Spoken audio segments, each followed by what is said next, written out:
மேடையில் இருக்கின்ற நண்பர்களே, என் தம்பிகளே, உறவினர்களே, குறிப்பா தலைவர்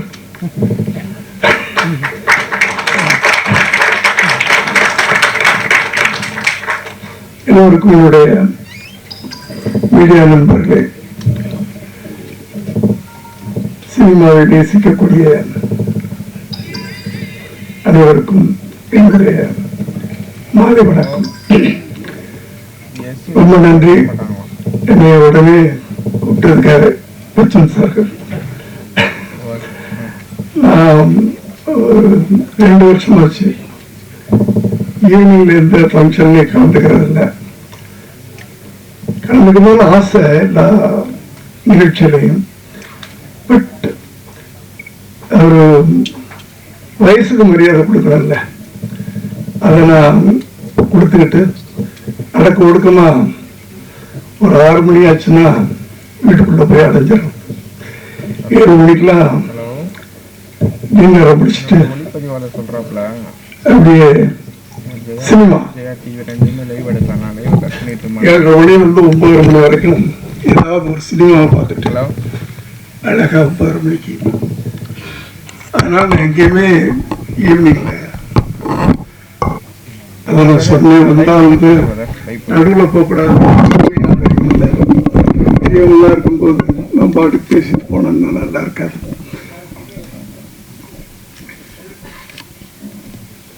நான் உயரத்துல சொல்றேன், பல விஷயங்கள் அதில் அடங்கி இருக்கு. என்னோட பெரியவங்களாம் இங்க இருக்கிறாங்க. தலைவர்கள்லாம் இருக்கும்போது தொண்டர்கள் சின்னவங்க தாமா.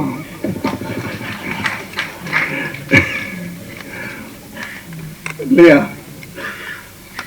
அதனால தங்கர் பச்சன் அவர்களுக்கு என்னுடைய நன்றியை தெரிவிக்கிறேன். ஒரு நல்ல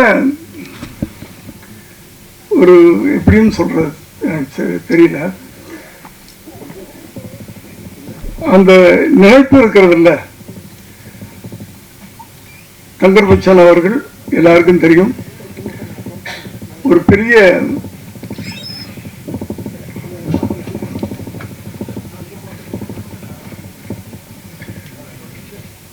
பெரிய இயக்குனர். பல காவியங்களை தமிழ் திரையுலகத்துக்கும் தமிழ் மக்களுக்கும் கொடுத்தவர். ஏன்னா அவர் படங்கள் வந்து திரைப்படங்களா நான் பார்த்ததில்லை, ஒரு காவியங்களா தான் இருக்கும். அப்படிப்பட்ட ஒரு சிறந்த இயக்குனர் தன் மகனை அறிமுகப்படுத்தணும் அப்படின்னு நினைக்கும் போது, ஒரு இளைஞனை ஒரு தகப்ப நடிகனா அறிமுகப்படுத்தணும். ஏன் இவ்வளவு நடிகர் அதை செய்யல?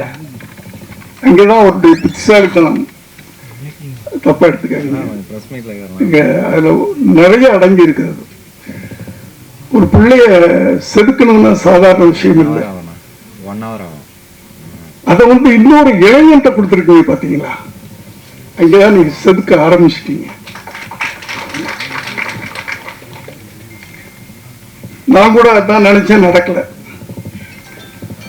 என் மகன் விஜய் அவர்கள் நடிக்கணும்னு சொன்னப்போ அவரை போட்டோ ஷூட் எடுத்துட்டு, நான் இப்போ பிஸியா 90ல வந்து பல மொழிகளில் அவ்வளவு இதா இருக்கும்போது நானும் அப்படித்தான் நினைச்சேன், நம்மளே நம்ம பிள்ளைய அறிமுகப்படுத்தினா நல்லா இருக்காது. அதில் பல சிக்கல்கள் இருக்கு அப்படின்னு போட்டோ ஷூட் எடுத்துட்டு அந்த ஆல்பத்தை கையில வச்சுக்கிட்டு எத்தனையோ இயக்குநர்கள்ட்ட போயிட்டேன். நான் ப்ரொடியூஸ் பண்றேன், எவ்வளவு வேணாலும் செலவு பண்றேன், இவனை அறிவை நீங்க டைரக்ட் பண்ணணும் அப்படின்னு பல இயக்குநர்கள்ட்ட போனேன். யாருமே, பல தயாரிப்பாளர்கிட்டலாம் போனேன். அப்பதான் கடைசியா போய் நானும் என் மனைவியும் ஆர்பி சௌத்ரி சார்ட்ட போறோம். ஏன்னா அவரு புது புது டெக்னீஷியன்லாம் உருவாக்குறவர் தைரியமா. அவர்கிட்ட போய் இதே வார்த்தை நானும் என் மனைவியும் போய் கேட்குறோம். அப்பதான் அவர் சொன்னாரு, இதை பெரிய டைரக்டர் வச்சியா, நீயே அங்கேயும் இங்கே அழைச்சிக்கிட்டு இருக்க, நீயே அவனை வச்சு படம் எடுங்க அப்படின்னு சொன்னார்.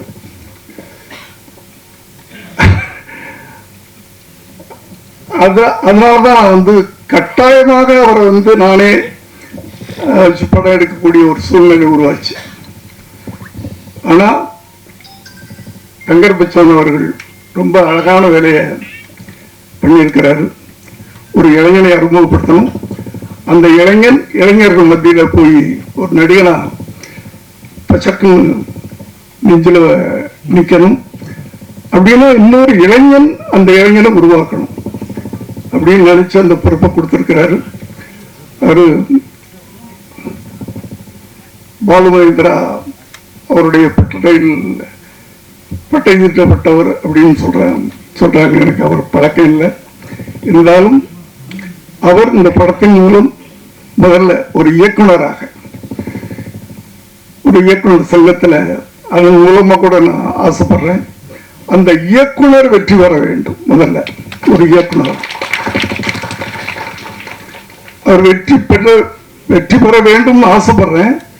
வெற்றி அடைஞ்சிட்டாருன்னு படம் பார்த்தவங்க சொன்னாங்க என்கிட்ட.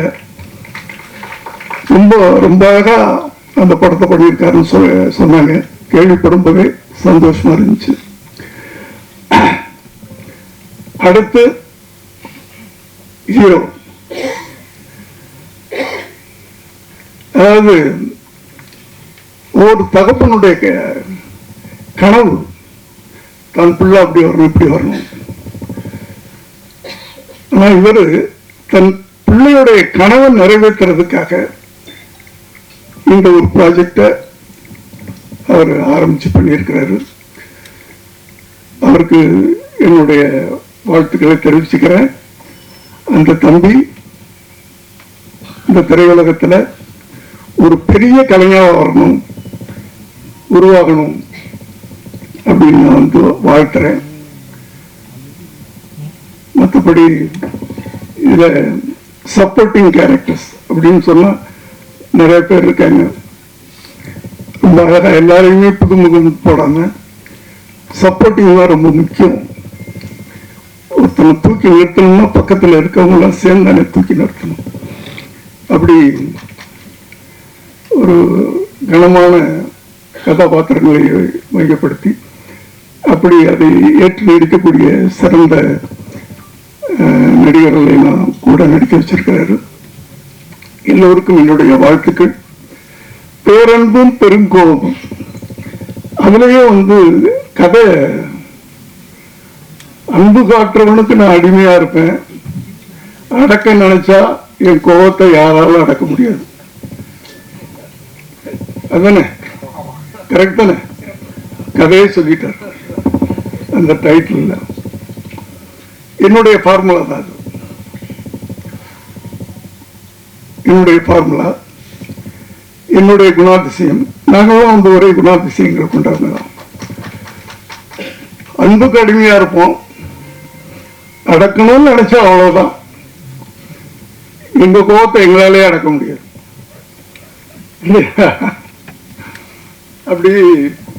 அப்படியே இருந்து அப்படியே ஜெயிச்சிட்டோம். அது ஒரு விஷயம். ஸோ இந்த படக்குழுவினரையும் சம்பந்தப்பட்ட அத்தனை பேரையும் நான் மனதாக வாழ்த்துறேன்.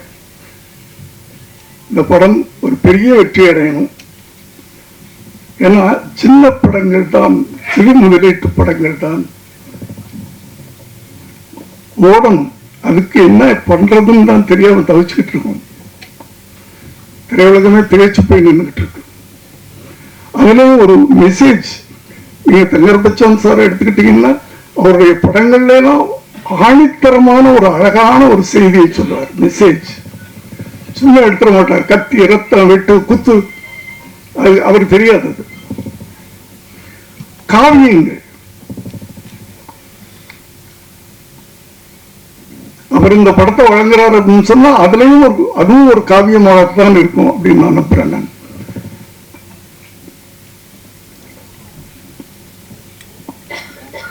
ஏன்னா இப்போ அது போற இடங்கள்லாம் நான் சொல்லிட்டு தான் இருக்கிறேன். வருகின்ற எழுத்தாளர்கள், இளைய தலைமுறை எழுத்தாளர்கள், இயக்குநர்கள், அவர்களுக்கு ஒரு பொறுப்புணர்ச்சி வேணும்னு சொல்லிக்கிட்டே இருக்கிறேன். ஏன்னா சினிமான்றது ஒரு பயங்கரமான ஆயுதம், வலிமையான ஆயுதம். சினிமா சொசைட்டில அவ்வளவு பெரிய தாக்கத்தை ஏற்படுத்துது. அதை ரொம்ப ஜாக்கிரதையா கவனமா நம்ம கையாளணும். ஆனா இப்பெல்லாம் படம் ஓடணும், அதுக்கு என்ன பண்ணணும்னு பாக்குறாங்களே தவிர அதுல என்ன நம்ம செய்தி சொல்றோம், மக்களுக்கு என்ன சொல்றோம் அப்படின்றது இல்லை. அந்த படம் ஓடணும், என்ன கதை அதெல்லாம் கேட்காதீங்க அப்படின்னு